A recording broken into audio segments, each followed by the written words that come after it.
So ఫైనల్గా సంక్రాంతి అయితే వచ్చేసింది. అండ్ సంక్రాంతి ఫస్ట్ టైం అత్తయ్య వాళ్ళ ఇంట్లో జరుగుతుంది కాబట్టి అత్తయ్య ఎన్ని ముగ్గులు వేసిందో ఇంటి ముందు.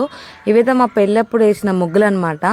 చూడండి ఎంత బాగున్నాయో. బట్ మా అత్తయ్య ఏం చేసిందంటే ఖాళీగా ఉందనేసి మొత్తం అన్నిటికీ మళ్ళీ ఒక్కసారి పెయింట్ వేసేసింది అనమాట. ఎంత క్లీన్గా అనిపిస్తున్నాయి కదా. సో ఇంటి ముందు అప్పుడెప్పుడో పూరి గుడిసెలు ఉన్నప్పుడు చుట్టీలు ఉన్నప్పుడు ఇలా వేసేవాళ్ళు అనమాట. మీలో ఎంతమందికి శుద్ధతో వేసే ముగ్గులు గుర్తున్నాయి? అండ్ శుద్ధతో ఇలా ఇలా అంటారు కదా, నాకైతే గుర్తులేదు అంతగా, ఎందుకంటే నేను ఆల్రెడీ ఇల్లు కట్టాకే పుట్టేశాను. సో ఫైనల్గా అప్పుడు భలే అనిపించేది మా అక్క వాళ్ళ ఇంట్లో చూసినప్పుడు. అండ్ ఇన్ని రోజుల తర్వాత మళ్ళీ ఇక్కడ చూస్తున్నా. ఇది గ్రీన్ కార్పెట్ అనమాట. అప్పుడెప్పుడో నా పెళ్ళప్పుడు నేను వస్తున్నా ఇంట్లోకి అనేసి ఇట్లా వేసారు. భలే ఉంది చూడడానికి.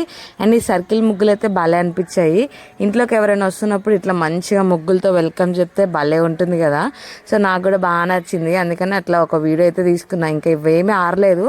ఇప్పుడే మళ్ళీ పెయింట్ వేసింది అనమాట అత్తయ్య. ఈలోపు అత్తయ్య పప్పలు చేద్దామని రెడీగా ఉందనమాట. సో ఇంటి వెనక్కి వచ్చేసి మా ఆయన కట్టెలు కొడుతున్నాడు. అత్తయ్య ఒక్కదే కష్టపడుతుంది అనేసి ఇక మా అత్తయ్య కొన్ని కట్టెలు అయితే పెడుతున్నాడు. పొయ్యిలో వండిన వంటలే బాగుంటాయి, పిండి వంటలు. సో అందుకని ఎంత కష్టపడి నరుకుతున్నాడో. సో చాలా డేస్ అయితే మా ఆయన పని చేయడం నేను చూసాను అనమాట. అందుకే ఒక వీడియో తీసేసుకున్నాను నేను అలా. ఇంకా ఫస్ట్ ప్రిపరేషన్ అయితే స్టార్ట్ అయిపోయింది. సో పొయ్యిలో మంట అయితే వేసి అత్తయ్య అయితే కూర్చుంది. ఏం చేస్తున్నా అని అయితే నేను ఎగ్జైటింగ్గా చూస్తున్నాను అనమాట. ఎందుకంటే మనకి బూందీ రాదు. ఏంటో గోధుమ పిండా కాదు బూందీ ఎంత వేస్తారు ఏమో నాకు తెలియదు. అత్తయ్య అయితే వేసింది. ఇది బూందీయో ఏంటో చేసాకే తెలుస్తుంది అనమాట. సో ఫైనల్గా స్టార్ట్ చేసేసింది. తెలంగాణలో మనము ఇలాంటివన్నీ చేసుకోము, ముక్క చుక్క ఉంటే సరిపోతుంది మనకి ఆ రోజంతా. సో ఫైనల్గా మావయ్య వెనక్కి కూర్చొని చూస్తున్నాడు అనమాట. అత్తయ్య ఒక్కతే పొయ్యి దగ్గర కూర్చొని కష్టపడుతుంది. అండ్ చూసేయండి ఒక్కతే ఇట్లా ఒక్కలే కూర్చొని చేయాలంటే చాలా కష్టంగా అనిపిస్తుంది అనమాట. బట్ ఏం చేస్తాం, అత్తయ్య అయితే ఒక్కతే చేసుకుంటుంది. ఫైనల్గా మీరు చూసేయండి ఎన్ని పప్పలు చేసామో నేను లాస్ట్ వీడియో వరకు చెప్పేస్తాను. ఈలోపు నాకు సీమంతం కూడా ప్లాన్ చేసుకున్నాము ఈ మధ్యలోనే.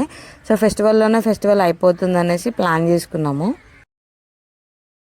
అండ్ వీడియో ఫుల్ అయితే చూసేయండి. ఒక లైక్ అయితే కొట్టండి. అసలు లైక్స్ రావట్లేదు లాంగ్ వీడియోస్కి.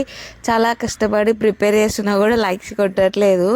సో ఒక లైక్ కొడితే ఏమవుతుంది, ఏం కాదు కదా. సో అందుకని ఒక లైక్ అయితే కొట్టండి వీడియో చూస్తున్నప్పుడే. అండ్ ఇది ఫెస్టివల్కి 3 days ముందు చేస్తుంది అనమాట. ఇంకా ఫెస్టివల్ ఇంకా స్టార్ట్ అవ్వకముందే, ఇంకా 3 days టైం ఉంది. ఇట్లా వెనక కూర్చొని చేస్తే భలే అనిపిస్తుంది కదా. బట్ ఒక్కలే చేయడం అంటే కష్టంగా ఉంటుంది.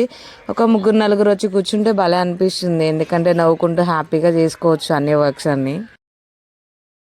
ఫైనల్గా చేసింది ఏంటంటే ఈ స్వీట్ అనమాట. దీన్ని ఏమంటారో నాకు తెలియదు. నాకైతే కొంచెం ఇస్తే నేను కొంచెం తినేసాను.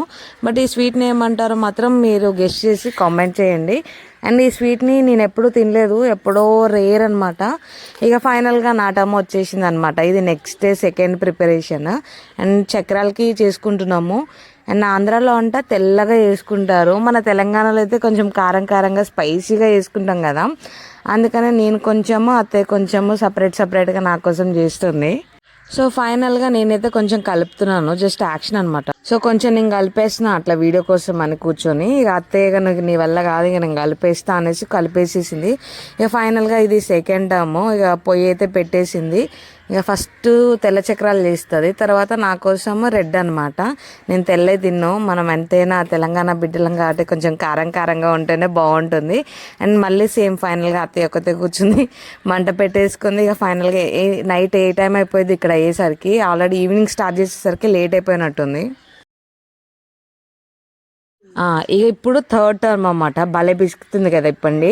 సో 2 ఐటమ్స్ అయిపోయినాయి. ఒకటి బూందీ స్వీట్, ఇంకోటి చక్రాలు అయిపోయినాయి. అండ్ దీన్ని ఏమంటారో నాకు తెలియదు. నాకు చాలా వరకు అత్తయ్య చేసే పప్పులు నాకేం తెలియట్లేదు అన్నమాట. ఎందుకంటే ఎక్కువ మనం అవి తినము. అండ్ నీకు స్వీట్ అంటే నాకు అంత నచ్చదు. కొంచెం ఇదేంటో చందమామ షేప్లో అత్తయ్య అయితే చేస్తుంది, బాగుంటుంది అనుకుంటా ఐ థింక్ తీయగా. సో ఫైనల్గా అయితే ఇవైతే ప్రిపరేషన్ అయిపోయింది. దీన్ని ఏమంటారో మీరు గెస్ట్ చేసి నాకు కామెంట్ బాక్స్లో అయితే కామెంట్ చేయండి. బట్ ఇవి అంతగా నేను తిన్నాను అనమాట. ఫైనల్గా పొయ్యిలో మంట అయితే వేసేసింది అత్తయ్య. ఇదిగో స్టార్ట్ చేసింది ఇక్కడ వేయడం ఆయిల్తో. వేడివేడిగా ఆయిల్ ఉంది కదా, మళ్ళీ ఇక్కడ కూడా కొన్ని చేస్తుంది. వీటిని చందమామ షేపుల్లో ఏదో చేస్తారనమాట. వీటికి పాకం కూడా పెడతారంట. అండ్ ఆయిల్ అయితే వేడిగా ఉంది, చూద్దాం ఎలా ఉంటుందో. బట్ నాకైతే స్వీట్ పడట్లేదు కాబట్టి ఒక్కటి నేను టేస్ట్ చేయలేదు. చేసే అయితే అందరి కోసము ఎన్ని అయిపోయినాయో. బట్ టేస్ట్ ఎలా ఉందో మాత్రం నాకు అర్థం కావట్లేదు. ఫైనల్గా ఎంటర్టైన్మెంట్ కోసం మా పిల్లలిద్దరు ఇక్కడ డ్యాన్స్ వేస్తున్నారన్నమాట. సో బోర్ కొట్టకుండా అత్తయ్యకి అక్కడ కూర్చొని డ్యాన్స్లు అయితే వేస్తున్నారు. ఇక వేడివేడిగా ఇవైతే అయిపోయినాయి. ఏవో బజ్జీలు గారెలాగా ఉన్నాయి. మరి చూడ్డానికి అయితే బాగానే ఉన్నాయి, క్రంచీగా. చూద్దాం ఫైనల్గా అత్తయ్య ఎలా ఉంటాయో ఏంటో అని. ఎందుకంటే ఇందులో పాకం కూడా వేసి కలుపుతారంట. అండ్ పాకం కలిపినాక ఎలా ఉంటుందో చూద్దాం ఒకసారి.